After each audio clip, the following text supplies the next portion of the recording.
Hey everybody, it's Jay Kitchen from jaysbeard.com. We are doing another fragrance review today of something from the house of Les Indemodables. I'm sure I'm mangling it, but this is the name. The scent that we are going to be checking out today is their Vanille Havane. Check out the image of the container that it comes in. If you'd be so kind, before we get too far into the review, of smashing the subscribe and the thumbs up button, we would really appreciate it. It helps us get more traction on the YouTube platform and get more eyes on our content. Thank you so much. We really appreciate it. Thank you so much. We really appreciate it. I got this scent in a discovery set from this house, and actually I could have ordered it, I think, domestically, but I ended up ordering it from the website. And it was shipped from France, and it got opened by customs. Fortunately, they didn't really disturb it. Once they saw what it was, they left it be.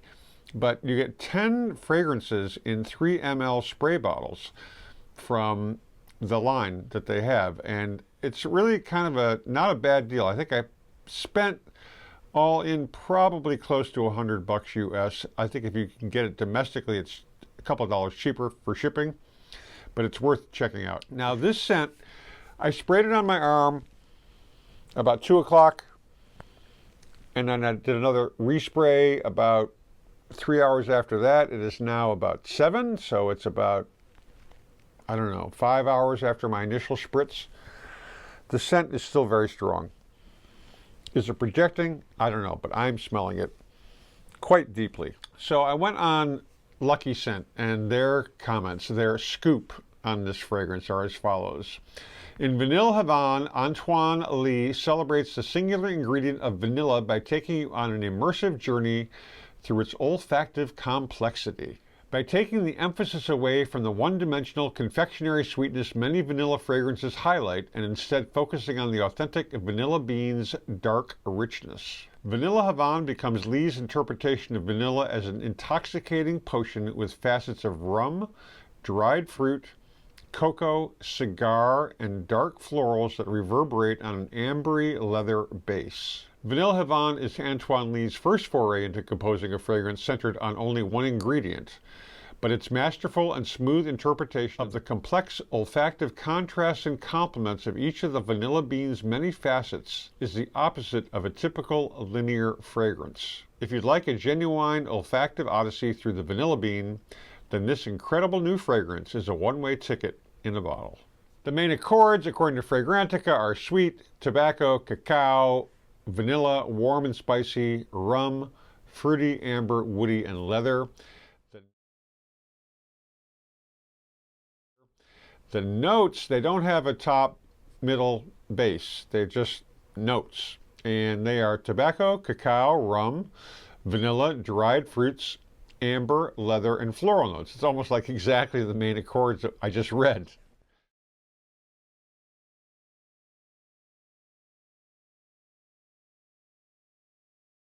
Now, the interesting thing about this house, their story is that they want to be really authentic and stay away from artificiality and that sort of thing. So in the little booklet that came with the sample set, they talk about the Vanille Havane. Vanilla infusion from Comoros is 9.1%. The cocoa extract ultrasounds of Colombia Grand Cru, I'm not even sure what that is, it's 3.1%. And the Jasmine Egypt Concrete Distillat Grand Cru, 0.2%. They mature this for 2 weeks and they macerate it for 1 week. Maturation is letting the mixed formula fragrance mature for 1 to 3 weeks, depending on the composition. Particularly important for those compositions including lots of natural ingredients. Maceration means the fragrance is mixed with alcohol and the solution is left to rest for 1 to 3 weeks, depending again on the composition. This scent, I've tried Tom Ford's Havana Vanilla or Vanilla Havane, I can't remember the proper name. There are a number of other scents that look at these two things and try and combine them. A lot of them are really sweet and what would be referred to as gourmandy. This is not that. This really is about the bean of the vanilla, and I get a lot of tobacco. The cacao is not as forward for me, but it's definitely there. It's a really rich, to me, super masculine, smoky. The first thing, when I first applied this, all I smelled was smoke. And we're going to put another spritz on because the good thing about a 3 ml bottle is it's enough to, you have enough to spray yourself for a couple days, really, if you really want to. I mean, I'm going to save this because I'll do a comparison with Tom Ford.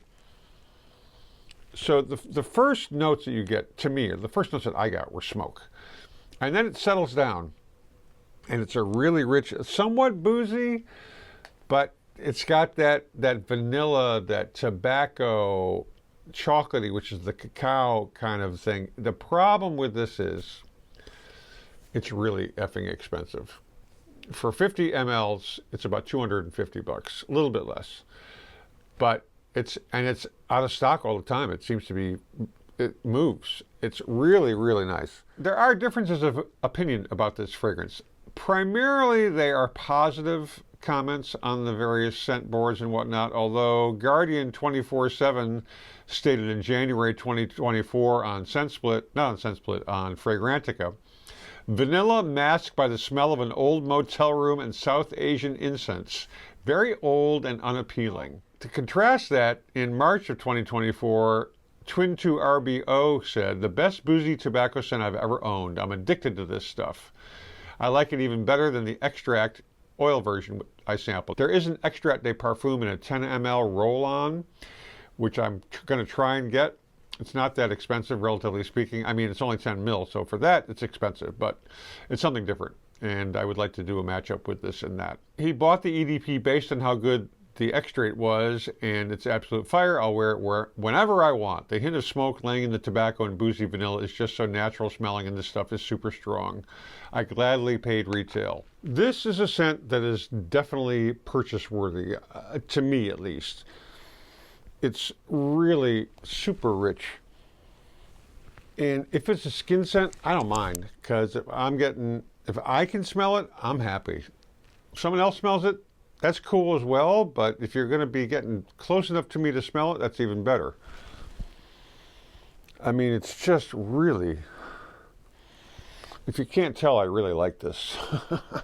Very masculine. It does have the bean as opposed to sort of like, the vanilla you use in like flavoring and baking.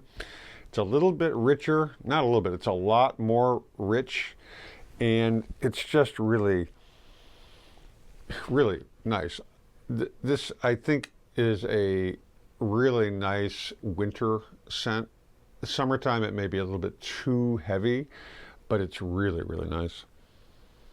Very rich, very sexy, very sexy. If this review gave you any kind of value or benefit, and even if it didn't, hit that subscribe button and thumbs up. We really appreciate it. If you didn't like the video, obviously you can hit the thumbs down button. Leave comments down below if you've tried this or other tobacco and vanilla or vanilla and tobacco formulations. Let us know what you think. In the meantime, stay well groomed, be kind to other human beings and their pets, stay lifted, and stay smelling awesome. Cheers, everybody. We love you.